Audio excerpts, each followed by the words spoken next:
नमस्कार, मैं हूं संजय शर्मा। आप देख रहे हैं 4 PM न्यूज नेटवर्क।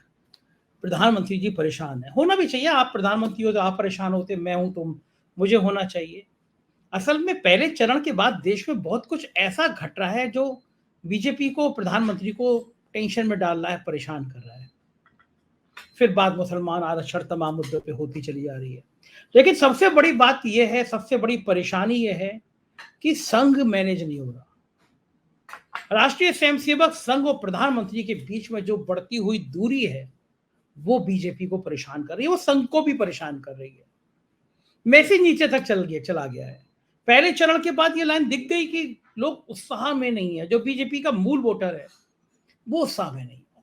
तो फिर कारण क्या है? क्या कारण है कि संघ अपने मूल संस्था बीजेपी से इतना अलग है? मेरी आज संघ के एक बड़े प्रचारक जो नागपुर में रहते हैं और काफी सक्रिय हैं, उनसे मेरी बात हुई। उन्होंने कहा एक चीज, चूंकि संघ वाले साफ साफ बोलते नहीं है, उन्होंने कहा एक चीज ध्यान रखिए, संघ कभी भी व्यक्ति विशेष का नहीं होता। हम व्यक्ति को महत्व नहीं देते, हम ध्वज को महत्व देते हैं, हम संस्था को महत्व देते हैं। मैं छोटे संक्षेप में बता रहा हूं, समझ जाइए। उनको पीड़ा यह है कि संघ भी छोटा हो गया, बीजेपी भी बड़ी हो गई, बड़े हो गए मोदी। मोदी मैजिक, मोदी का संकल्प, मोदी की गारंटी, मोदी की सरकार। भाजपा कहां है? संघ कहां है? संघ को पीड़ा है। पूरे गुजरात में मंत्री तो छोड़िए, मुख्यमंत्री तो बदल दिया गया, संघ को पूछा नहीं गया। जो लोग हिंदुत्व पे कमेंट करते थे, जिन्होंने हिंदुत्व को भगवा आतंकवाद जैसे शब्द लिए, वो मोदी सरकार में मंत्री बना दिए गए। संघ कुड़ के रह गया। फिर संघ ने कहा जब व्यक्ति इतना बड़ा हो जाए कि वो संघ के महत्व को भी कम करने लगे, तो उस व्यक्ति की थोड़ी कटाई छटाई होनी चाहिए। यही कारण है कि पहले चरण में मतदान कम हुआ, क्योंकि लोग घर बैठ गए।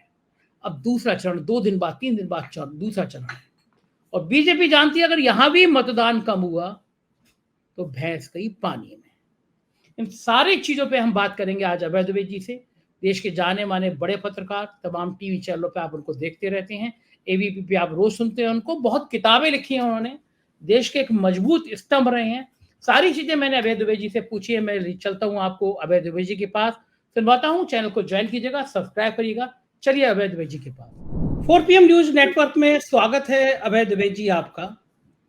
मैं देख रहा हूँ जिस शहर में मैं रहता हूँ, जहां मैं रिपोर्टिंग करने गया, मेरी टीम गई, हर जगह से खबर आई कि संघ के कार्यकर्ता उतने मन के साथ, भारतीय जनता पार्टी के कार्यकर्ता उतने मन के साथ इस बार चुनाव में नहीं जुट रहे हैं। एक कोई दबाव है, एक कोई बात है, एक कोई उदासीनता है, जो कहीं ना कहीं भारतीय जनता पार्टी और संघ के कार्यकर्ता को कचोट रही है। इसीलिए वो अब की बार 400 पार का नारे का साथ नहीं दे रहे, और अब तो अब की बार 400 पार का नारा भी गायब हो गया। संघ के कार्यकर्ता इतने उदासीन क्यों हैं? देखिए, अगर नरेंद्र मोदी और राष्ट्रीय स्वयंसेवक संघ के संबंधों की रोशनी में, संबंधों के इतिहास की रोशनी में अगर हम आपके सवाल का जवाब ढूंढें, तो बहुत आसानी के साथ कुछ बातें कही जा सकती हैं। पहली बात तो यह है कि नरेंद्र मोदी और राष्ट्रीय स्वयंसेवक संघ के संबंध बहुत मुद्दतों से खराब है। अभी से नहीं, मुद्दतों से खराब है। देखिए, नरेंद्र मोदी को जब गुजरात का मुख्यमंत्री बनाया गया था, उस वक्त गुजरात में भारतीय जनता पार्टी आपसी कलह के कारण परेशान थी और एक नए ऐसे नेतृत्व की तलाश कर रही थी जो ना शंकर सिंह वघेला के साथ होगा, ना केशुभाई पटेल के साथ होगा, और कहीं बीच में कोई बहुत दिक्कत हो रही थी उसको। उसके पास जनाधार था, उसके पास बहुमत था, सब कुछ था, लेकिन नेतृत्व नहीं था। तो उन्होंने नरेंद्र मोदी को आजमाया। नरेंद्र मोदी उन दोनों उपेक्षित पड़े हुए थे। नरेंद्र मोदी की कोई पूछ नहीं थी। उन्होंने सोचा ये व्यक्ति है, इसने कभी कोई चुनाव नहीं लड़ा है, कभी किसी पद पे नहीं रहा है, ये किसी गुट में भी नहीं है, तो इसको आजमा के देखते हैं। तो अटल बिहारी वाजपेयी ने नरेंद्र मोदी से कहा जाइए शपथ लीजिए। तो उनकी किस्मत पलटी, वो गए, उन्होंने शपथ ली और उसके बाद वो मुख्यमंत्री बने। मुख्यमंत्री बनने के बाद में जब पहला चुनाव हुआ, तो आपको ध्यान होगा कि परवीन तोगड़िया, उन दोनों विश्व हिंदू परिषद के बहुत बड़े नेता थे, परवीन तोगड़िया को एक हेलीकॉप्टर स्पेशली दिया गया। उस हेलीकॉप्टर पे सवार होकर परवीन तोगड़िया ने पूरे गुजरात में 100 सभाएं की। गुजरात एक बहुत बड़ा कोई राज्य नहीं है, उत्तर प्रदेश या मध्य प्रदेश जैसा। इस हेलीकॉप्टर में सवार होकर पूरे चुनाव में परवीन तोगड़िया ने 100 सभाएं की। नरेंद्र मोदी को बहुमत प्राप्त हुआ। वो बहुमत, मैं ये नहीं कह रहा हूं परवीन तोगड़िया की कोशिशों के कारण नहीं मिला। भारतीय जनता पार्टी सभी लोगों ने काम किया होगा उनके पक्ष में, लेकिन परवीन तोगड़िया का भी उसके अंदर एक महत्वपूर्ण योगदान था। जैसे ही नरेंद्र मोदी ने निर्वाचित होने के बाद में शपथ ली मुख्यमंत्री पद की, जो उन्होंने पहला आदेश जारी किया वो ये था कि परवीन तोगड़िया को सरकार में पर्सोना नॉन ग्राटा डिक्लेयर कर दिया गया। यानी जिस व्यक्ति ने हेलीकॉप्टर पर सवार होकर 100 सभाएं की थी पूरे गुजरात में, उस व्यक्ति का सरकार के दफ्तरों में, मंत्रालय में घुसने पर पाबंदी लगा दी गई। यहां से नरेंद्र मोदी और राष्ट्रीय स्वयंसेवक संघ के जो विभिन्न मोर्चा संगठन थे, जैसे विश्व हिंदू परिषद, विद्यार्थी परिषद या दूसरे कई संगठन जो थे ना, उनके संबंधों की शुरुआत होती है। धीरे धीरे करके मोदी ने संघ को गुजरात के शासन प्रशासन से तकरीबन बाहर कर दिया। संघ वाले कोने में बैठे हुए अपना दुखड़ा रोते रहते थे, मोदी जी किसी की नहीं सुनते थे, मोदी जी अपनी वहां चलाते थे। लेकिन चूंकि वो लगातार चुनाव जीत रहे थे और उन्होंने एक तरह से वो जो मुसलमानों के खिलाफ नरसंहार हुआ था, उस नरसंहार में वो बहस का केंद्र बन गए थे। और जो अटल जी के नेतृत्व में सरकार थी दिल्ली में, उसके लिए भी वो बहस के केंद्र बन गए थे। तो उनका कद लगातार बढ़ रहा था, इसलिए संघ उन्हें हटाने के बारे में नहीं सोच पाया। उसे लगा अगर इसको हटा देंगे तो जो मुसलमानों का समर्थन करने वाले तत्व हैं, उन तत्वों को लगेगा कि उन्होंने अपना बदला ले लिया। इसलिए लाल कृष्ण आडवाणी ने मोदी का साथ दिया और अटल जी चाहते थे इनको हटाना, क्योंकि उनको अटल जी की भाषा में राज्य धर्म का उन्होंने पालन नहीं किया था। मोदी जी मुख्यमंत्री बने गए। अब ये जो पूरी प्रक्रिया चली, इसमें संघ को बहुत नुकसान हुआ। इसीलिए जब 2011-12 में नरेंद्र मोदी ने प्रधानमंत्री पद का उम्मीदवार बनने की मुहिम शुरू की, तो राष्ट्रीय स्वयंसेवक संघ ने उस मुहिम को अच्छी निगाहों से नहीं देखा। इन्होंने एक अमेरिकी कंपनी को किराए पे लिया नरेंद्र मोदी ने, और उससे उन्होंने वाइब्रेंट गुजरात का एक बहुत बड़ा एक सिलसिला उन्होंने चलाया, जिसमें हिंदुस्तान भर के पूंजीपति आके जुड़ते थे गांधीनगर में, और फिर वो मोदी जी की तरफ इशारा करके कहते थे कि राजा हो तो ऐसा हो। इस तरह करके एक पूरी मुहिम वहां पर चलाई गई, लेकिन संघ ने इस मुहिम को कभी भी अच्छी निगाहों से नहीं देखा। संघ कभी नहीं चाहता था कि नरेंद्र मोदी को भारतीय जनता पार्टी प्रधानमंत्री पद का उम्मीदवार बनाए। इसलिए तत्कालीन राष्ट्रीय अध्यक्ष नितिन गडकरी को एजेंडा दिया गया कि इनको नहीं बनने देना है। जब पूर्ति घोटाले में के आरोपों में घिरकर गडकरी को इस्तीफा देना पड़ा अध्यक्ष पद से, तो उसके बाद में राजनाथ सिंह जी अध्यक्ष बने। उनके पास भी यही एजेंडा था कि इनको नहीं बनने देना। लेकिन नरेंद्र मोदी की लोकप्रियता पार्टी के अंदर बढ़ती जा रही थी और पार्टी में लग रहा था लोगों को कि ये व्यक्ति अब तक प्रधानमंत्री नहीं बनेगा। बहुत से इस तरह तब तक पार्टी इसी तरीके से बुरी हालत, ये बात सही भी थी। नरेंद्र मोदी के राष्ट्रीय नेतृत्व में उभरने से पहले भारतीय जनता पार्टी की बहुत बुरी हालत थी। सुषमा स्वराज, अरुण जेटली और तरह तरह के जो नेता थे जो दिल्ली की राजनीति पे हावी थे, इन सब में बड़ा लत्याव होता था, बहुत लत्याव था इनके अंदर, कोई किसी की नहीं पूछता था। उमा भारती पैर पटकते हुए लाल कृष्ण आडवाणी की प्रेस कॉन्फ्रेंस से बाहर चली गई थी, और पता नहीं इस तरह की तमाम घटनाएं हो रही थी। लाल कृष्ण आडवाणी 2009 में प्रधानमंत्री पद के उम्मीदवार बनाए गए थे, लेकिन वो भाजपा बुरी तरीके से चुनाव हार गई थी। ना अटल बिहारी वाजपेयी 2004 में भाजपा को जिता पाए, ना आडवाणी जिता पाए। जाहिर है एक नए नेता की तलाश थी, और संघ लेकिन मोदी को नहीं चाहता। संघ का तो ये मानना था कि हम लोग 2014 का चुनाव बिना किसी चेहरे के लड़ेंगे। लेकिन एक अधिवेशन में कार्यकर्ताओं का और प्रतिनिधियों का ऐसा दबाव पड़ा कि खुद राजनाथ सिंह को ही नरेंद्र मोदी को मुख्य प्रधानमंत्री पद का उम्मीदवार घोषित करना पड़ा 2013 में। तो संघ ने कभी, ठीक है, ये प्रधानमंत्री पद के उम्मीदवार भी घोषित हो गए, उसके बाद में प्रधानमंत्री भी बन गए चुनाव जीतकर, उन्होंने दूसरा चुनाव भी जीत लिया, लेकिन संघ कभी भी इनके प्रति सहज नहीं हो पाया, आज तक सहज नहीं हो पाया। इस बार राम मंदिर की जो प्राण प्रतिष्ठा हुई, इसमें मोदी जी प्रमुख हैसियत में थे और राष्ट्रीय स्वयंसेवक संघ के सर संचालक दूसरे नंबर की हैसियत में थे। तो वो भी चीज संघ वालों को पसंद नहीं आई। बीच बीच में जब राम मंदिर नहीं बना था और राम मंदिर बनने के लिए सुप्रीम कोर्ट जल्दी जजमेंट नहीं दे रहा था, उस वक्त भी संघ ने दबाव डाला था मोदी के ऊपर कि भाई आप संसद में कानून बनाइए। मोदी ने वो बात भी नहीं मानी, वो घोषित कर दिया कि मैं ऐसा नहीं करूंगा। तो वो लगातार उन्होंने बताया कि वो संघ की बात नहीं मानेंगे। उनका कहना था कि आप अपना काम कीजिए, जो संघ अपना काम करते हैं, आप शिक्षा वगैरह के क्षेत्र में अपना काम कीजिए, संस्कृति के क्षेत्र में अपना काम कीजिए, लेकिन चुनावी राजनीति में कोई हस्तक्षेप मत कीजिए, वो मेरे ऊपर छोड़ दीजिए। सत्ता का जो स्रोत है, सत्ता का जो उद्गम है, वो नरेंद्र मोदी है। सत्ता का उद्गम और कोई नहीं है। ये मोदी जी ने बार बार संघ के सामने कहा और संघ को अंततः ये बात माननी पड़ी, लेकिन बुझे मन से ही ये बात मानी जा सकती है। इसके बाद ये जो पूरा सिलसिला था कि भाई आप अपना वोट दीजिए, वो सीधे मुझे प्राप्त होगा, ये धीरे धीरे बढ़कर एक बहुत ही देवत्व वाली स्थिति में पहुंच गया। मोदी जी अपने आप को एक सर्वशक्तिमान ईश्वर की तरह पेश करने लगे और उनके रंग रुतबे के कारण बहुत से लोग भी उन्हें विष्णु का अवतार या ईश्वर का अवतार कहने लगे। अभी साक्षी महाराज ने ईश्वर का अवतार कहा है, चंपत राय जी भी कह चुके हैं। कोई किसी की हिम्मत नहीं है इस वाहियात बात का खंडन कर सके। कोई नहीं कहता इस बात को, अरे ये क्या बेकार की बात हो रही है, नरेंद्र मोदी कब से ईश्वर के अवतार हो गए। तो ये सब चीजें जो है ना, वो भाजपा के अंदर और राष्ट्रीय स्वयंसेवक संघ के अंदर नरेंद्र मोदी को उनका प्रिय पात्र नहीं बनाती हैं। इन चीजों ने नरेंद्र मोदी को उनकी मजबूरी बना दिया है। अब वो मजबूरी है नरेंद्र मोदी उनकी, लेकिन मजबूरी के प्रति कोई खुश तो होता नहीं है कभी। तो नरेंद्र मोदी और उनका संबंध खुशनुमा नहीं है।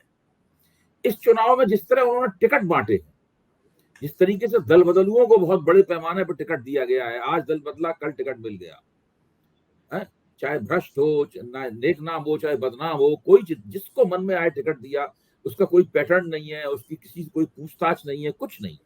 और अमित शाह तो साफ तौर पे कहते हैं, देखिए जब तक हम हैं, हम अपने हिसाब से पार्टी चलाएंगे, आपको रहना हो रही है, नहीं रहना, जब नहीं होंगे तो नहीं होंगे, तो देखा जाएगा। लेकिन जब तक हमारे हाथ में सत्ता है, तब तक हम अपने हिसाब से पार्टी चलाएंगे। वो लोग किसी की मानते नहीं है, किसी की सुनते नहीं है, किसी के सुझाव पर विचार नहीं करते हैं। उनका अपने एजेंडा चलता है और उसी हिसाब से वो चलते हैं। ऐसी स्थिति जब बहुत लंबे अरसे तक बनी रहती है, तो सफलताओं के बावजूद भी लोगों के मन में एक तरह की उकताहट आ जाती है। लोग ये मानने लगते हैं कि भाई सब कुछ यही है, तो यही जीत ले चुनाव। सही बात है, खुद ही लड़ लो, क्या ठीक है, हम कोई भाजपा का विरोध थोड़ा कर रहे हैं। भाई जो संघ के लोग हैं, कोई मोदी के खिलाफ थोड़ा ना विरोध थोड़ा कर रहे हैं, ना भाजपा के लोग जो है मोदी का विरोध थोड़ा कर रहे हैं। लेकिन जिस प्रकार की सक्रियता, उत्साह, उछाल, दिलचस्पी इन सबकी लोगों से उम्मीद की जाती है, वो धीरे धीरे लोगों में कम होती जाती है। तो क्या आपको लगता है कि देखिए संजय जी, इस चुनाव को संजय मोदी जिस तरह से लड़ रहे हैं, उसमें तो उनकी जो मोदी केंद्रीयता जो है ना, अब तो इस तरह की बात नहीं कहने लगी कि ये हिंदूवाद नहीं है, तो मोदीवाद चल रहा है, मोदीवाद है, मोदीत्व चल रहा है, इस प्रकार की बातें भी की जाने लगी हैं। तो अब जब आप राष्ट्रीय स्वयंसेवक संघ से भी ऊपर हो जाएंगे, सबसे ऊपर हो जाएंगे, तो फिर तो दिक्कत हो जाएगी ना। सही बात है। पिछली बार आप जानकारी दी थी कि नागपुर गए और संघ के दफ्तर में गए और उन्होंने ये कहा कि भाई इतनी सुस्ती और उदासी भी ठीक नहीं है, सब लोग निकले बाहर, काम करें सरकार का। अब जैसे कि मान लीजिए संगीत सोम और राणा है, सुरेश राणा है, तो इनमें से पता नहीं, ध्यान नहीं पड़ता मुझे, संगीत सोम में कोई अस्पताल में भी भर्ती था, कर दिया था उसने अपने आप को भर्ती। तो अमित शाह ने उनको निकलवाया अस्पताल से, पूछा भाई कि अब जो हो गया 8 सीटों में हो गया, अब आगे की सीटों के लिए तो काम करो, पश्चिमी उत्तर प्रदेश तो बहुत बड़ा है। तो ये स्थिति है। तो भारतीय जनता पार्टी, मोदी जी, सबको एहसास हो गया है कि लोगों में बड़ी उदासीनता है। ये जो मुसलमानों खिलाफ घृणा का इंजेक्शन लगाया जा रहा है चुनावी मुहिम में, तो कहा जा रहा है कि हिंदुओं की संपत्ति मुसलमानों में बांट दी जाएगी, माताओं बहनों के मंगलसूत्र बांट दिए जाएंगे, आदिवासियों की चांदी ले ली जाएगी, हिंदुओं का सोना ले लिया जाएगा। ये सब जो बातें कही जा रही हैं, इसके पीछे एक ये भी कारण है कि मतदाताओं में उत्साह भरने के साथ साथ में भाजपा के कार्यकर्ताओं में उत्साह है। तो ये बात मुझे बताइए, अभय जी, मैं तो बहुत तेज मानता हूँ कि नरेंद्र मोदी जी बहुत तेज हैं, बहुत चतुर हैं। क्या नरेंद्र मोदी जी को ये एहसास नहीं था कि वो संघ से इतना पंगे ले रहे हैं, इतने उपेक्षित कर रहे हैं? संघ एक्टिव नहीं हुआ तो उनका क्या हाल होगा? देखिए, अगर मैं नरेंद्र मोदी की जगह हूं तो हो सकता है मेरा भी यही हाल हो जाए जो उनका हुआ। सत्ता, देखिए सत्ता लगातार, आप सत्ता, अब मोदी जी 12 साल तक तो गुजरात में लगातार सत्ता में रहे, 10 साल, 22 साल से एक व्यक्ति निरंतर सत्ता में है, 22 साल से एक व्यक्ति निरंतर सरकारी निवास में रह रहा है, निरंतर सरकारी कार में चल रहा है और सर्वोच्च पद पे है। ऐसा भी नहीं है कि वो किसी के अधीन है, उसी की चल रही है सब तरफ, 22 वर्ष हो गए। तो इससे आदमी को ये लगता है कि हमको ईश्वर ने विशेष रूप से इन कामों के लिए चुना है, ईश्वर ने हमें खास तरह की जिम्मेदारी दी है, हम भगवान के बेटे हैं सीधे सीधे, या तो हम फरिश्ते हैं, ईश्वर के भेजे हुए धरती पे फरिश्ते हैं, ईश्वर फरिश्तों को भेजता है ना। ओल्ड टेस्टामेंट में लिखा हुआ है कि ईश्वर अब्राहम को और मूसा को, सब फरिश्तों को भेजता है धरती पे तरह तरह के काम करने के लिए, तरह तरह की जिम्मेदारियां देकर। तो ईश्वर ने हमको इस तरह की भावनाएं मन में बनने लगती हैं। इसलिए मोदी भाषणों में कहते भी नहीं है परमात्मा की कृपा से मैं ये काम कर रहा हूं, परमात्मा ने मुझसे कहा है काम करने के लिए, सारी बात में तो उनके भाषण बड़े ध्यान से सुनता हूं, तो क्योंकि उससे उनके मन की बात मन में झांकने का मौका मिलता है। तो ये सब जो वो कह रहे हैं ये हो ही जाता है। अब देखिए, उनको एक थोड़ा सा डर लगा कि विपक्ष एकता कर लेगा। जब इंडिया गठबंधन बना, थोड़े बौखला गए, तो उन्होंने बड़ी होशियारी दिखाते हुए इंडिया गठबंधन की प्रक्रिया में बड़े विघ्न पैदा किए। इंडिया गठबंधन ने उनको मौका भी दिया ऐसा करने का, है? उन्होंने, देखिए, नीतीश कुमार जो उनकी मुख्य हाईलाइट थे उनको छोड़ दिया। यूपी में उन्होंने इंडिया गठबंधन नहीं होने दिया, बड़ा ताकतवर। कई जगहों पे इंडिया गठबंधन, विपक्ष की एकता उन्होंने जैसी हो सकती थी वैसी नहीं होने दी। इससे भी उनको विश्वास बना होगा कि अब तो मामला साफ है, मैदान है। तो उनको लगा होगा ये तो केक वाक है, हम तो जिस तरह सवेरे के वक्त टहलते हैं अपने अपने हरी घास के ऊपर, उसी तरह टहलते हुए तीसरा चुनाव भी जीत लेंगे। उनके समर्थकों ने कहना शुरू किया था कि मोदी जी चुनाव लड़ रहे हैं 2024 का, तैयारी कर रहे हैं 2029 की, और लक्ष्य है 2047 का। अब आप सोचिए, जिस व्यक्ति के बारे में ये सब बातें कही जा रही हो, उसकी आत्म छवि अपने आप में कितनी बड़ी होगी, खुद को कितने महान व्यक्ति के तौर पे देख रहा होगा। 2024 चुनाव लड़ रहा है, तैयारी है 2029 के चुनाव की, और आंख है 2047 के ऊपर। नहीं, उसने ये भी सब कल्पना कर रखी है कि वो 100 वर्ष ज्यादा जिंदा रहेगा, निरंतर प्रधानमंत्री रहेगा। हाँ, देवताओं के देवता है तो रह सकते हैं, लेकिन मुझे और कैसी कैसी बातें होती हैं, मोदी जी का स्वास्थ्य बहुत अच्छा है, ही इज वेरी फिट, इस तरह की बहुत आपस में बातें इन लोगों को करते देखो आप, भाजपा समर्थकों को। मैं तो जब चाय पानी होता है, 2 टीवी शो में बीच में ब्रेक होता है, तब मैं इस तरह की बातें सुनता हूँ। मोदी कितनी फुर्ती से चलते हैं, मोदी कितने गोरे हैं, मोदी जी की आवाज कितनी बुलंद है, कपड़े देखिए मोदी जी के कितने शानदार हैं, 56 इंच का उनका सीना है, अल्फा मेल है, ये सब बातें कही जाती ना उनके लिए। हाँ, इस तरह की तारीफें लगा, अल्फा मेल वही जो कि एनिमल फिल्म है। हाँ हाँ हाँ। एक बार मुझे बताइए अभय जी, हाँ, अगर सेकंड चरण में भी 4-5% मतदान कम रहा, इतना मुसलमान करने के बाद, तो फिर इसके क्या संकेत होंगे? देखिए, जो जो जो मतदान में सुस्ती है, या कार्यकर्ताओं में सुस्ती है, या बिरादरियों में जो असंतोष है, उस असंतोष का कारण गहरा है। मैं लगातार यही बताने की कोशिश कर रहा हूं। उस असंतोष का कारण ऐसा नहीं है कि 1-2 दिन में पैदा हो गया हो, ये चीजें धीरे धीरे करके सेट होती हैं।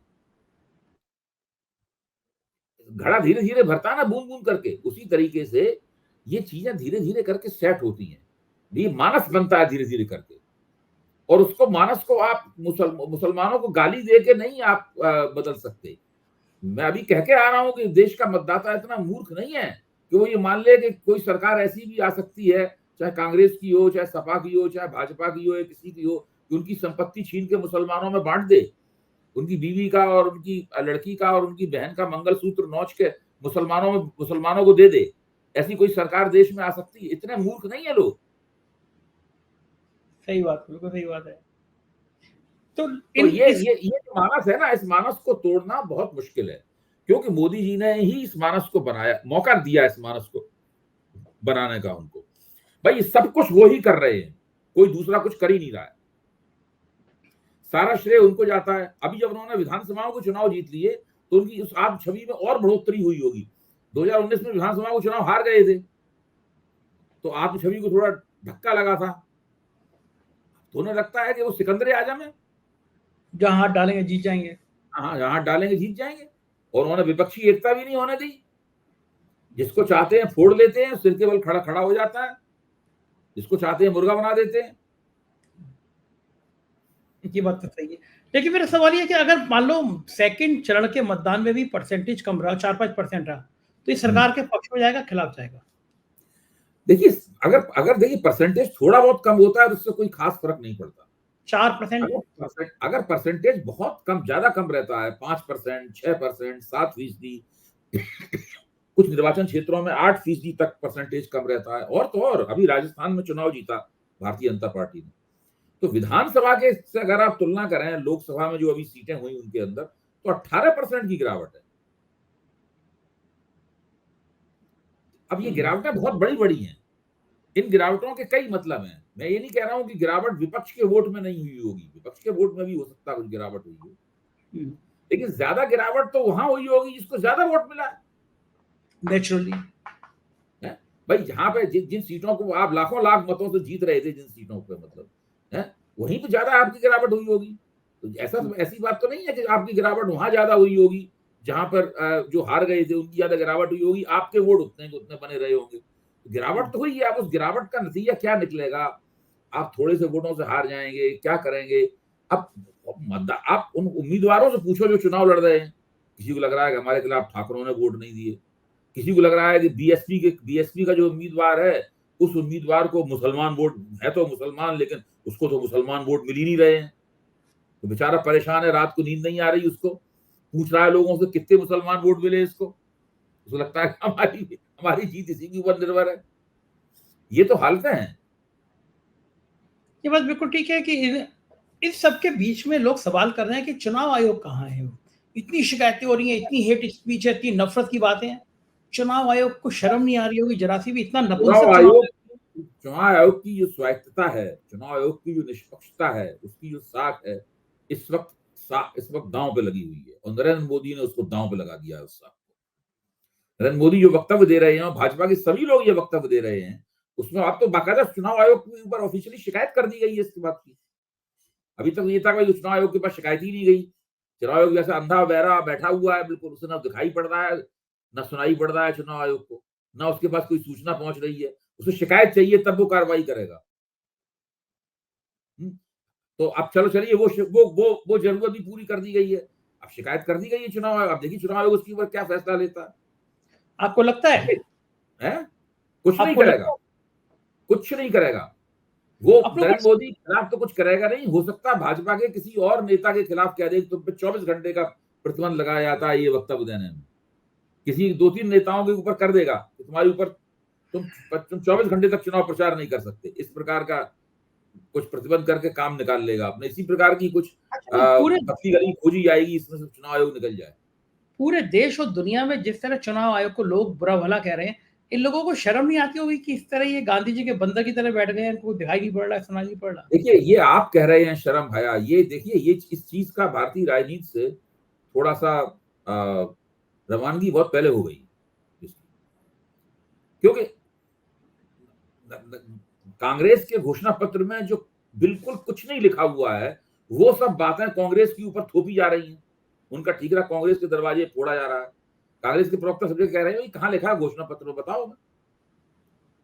मतलब उसका ये निकलता है, मतलब निकाल के आप कुछ भी कह सकते हैं, कोई बात, मतलब उसका ये निकलता है 18 साल पुराना बयान लाया जा रहा है, उसको दिखाया जा रहा है, देखिए 18 साल पहले बयान दिया था, उसी वही बात इसमें घोषणा पत्र में मौजूद है। तो और बाकायदा उनको टीवी के ऊपर उनका बचाव भी किया जा रहा है, इन चीजों को न्याय संगत भी ठहराया जा रहा है, इस तरह से ठहराया जा रहा है कि भारतीय जनता पार्टी को इस प्रकार की राजनीति करने का अधिकार है। सही बात। लेकिन ये आम जनता का जो एक भरोसा होता है, एक विश्वास होता है सिस्टम पे, संवैधानिक संस्थाओं पे, वो खत्म नहीं हो जाएगा, मतलब वो बिल्कुल ही टूट नहीं जाएगा। देखिए वो तो टूट ही चुका है। जनता, देखिए जनता के कई हिस्से होते हैं। एक जनता वो है जो हम और आप भी जनता, हमारे आपके जैसे लोग जो हर चीज की समीक्षा करते हैं, काफी जानकारियां हैं, जो इतिहास जानते हैं, इतिहास की कसौटियां हैं उनके ऊपर, वर्तमान को कसते हैं, वगैरह वगैरह, लोकतंत्र कैसे चलना चाहिए, संस्थाओं, इंस्टीट्यूशनल प्रोसेस का नाम डेमोक्रेसी है, वगैरह, ये सब बातें हम लोग जैसे लोग करते हैं। दूसरे वो लोग हैं जो केवल चुनाव की, दूसरी जनता वो है ज्यादा बहुत बड़ी है जो चुनाव के वक्त ही सक्रिय होती है, उसका राजनीतिक दिमाग चुनाव के वक्त ही सक्रिय रहता है। तीसरी जनता वो है जो पार्टियों के साथ जुड़ी हुई है, जो पार्टी का रवैया होता है वो ऐसी बात अपनी करती है। तो तरह तरह की जनताएं हैं, और आमतौर पर लोग ये मानते हैं कि इस सरकार ने धीरे धीरे करके, शुरुआत से तो नहीं, धीरे धीरे करके हर चीज को कैप्चर किया है, और ये अब किसी की बात मानती नहीं है, मनमानी करती है। भ्रष्टाचार के मुद्दे पर बहुत बदनामी हुई है इस सरकार की। पॉजिटिव परचेज मिलने की बजाय भ्रष्टाचार के मुद्दे को नेगेटिव परचेज मिला है, इसलिए मोदी जी ने उसको छोड़ दिया है मुद्दे को। अब इस मुद्दे को ले आए हैं। जो अगला 29 तारीख को जो वोट पड़ेगा, 26 तारीख को जो वोट पड़ेगा, उस वोट में 42 सीटें ऐसी हैं जो कि दांव पर हैं, जो पिछली बार एनडीए ने जीती थी। 42 सीटें। ये पहले दौर के मुकाबले ये वाला दौर भाजपा के लिए ज्यादा महत्वपूर्ण है। 42 सीट्स हैं, और इन 42 सीट्स का अगर भाजपा को अच्छा पूर्वानुमान नहीं लगा, फिर देखिए कुछ और सोचेंगे वो लोग।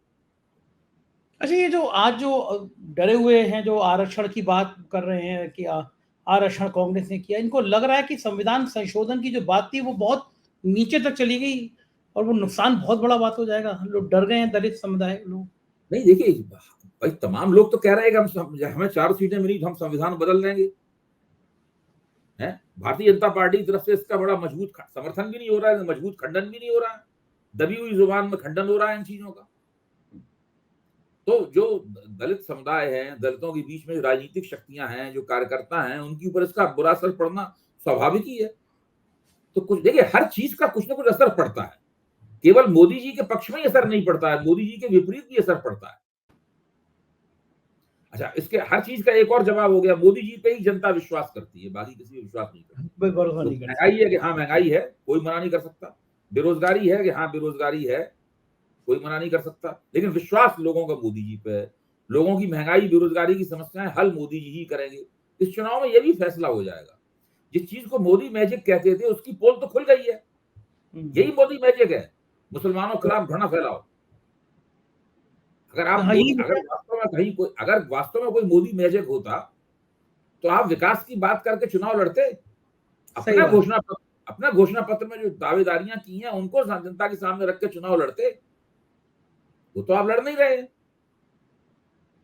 हाँ, महंगाई, मुसलमान, कांग्रेस के घोषणा पत्र में जो है नहीं, वो झूठ बोल के आप चुनाव लड़ रहे हैं। ठीक बात है ना। बहुत कठिन है डगर पनघट की, तो उसी पनघट पे चल पड़े हैं ये। बहुत बहुत शुक्रिया अभय जी, इतनी विस्तार से बातें समझाने के लिए। आभार। सुना आपने, ये थे अभय दुबे जी। कितने शानदार तरीके से इन्होंने विश्लेषण किया और बताया कि असल में हकीकत क्या है। तो जाहिर है ये चुनाव प्रधानमंत्री नरेंद्र मोदी के लिए बहुत जीने मरने का सवाल बन गया है, और क्या होगा ये भविष्य के गर्त में है, लेकिन सच में चीजें तो मुश्किल है। कैसी लगी बातचीत बताइएगा जरूर। चैनल को ज्वाइन कीजिएगा, सब्सक्राइब करिएगा। Thank you.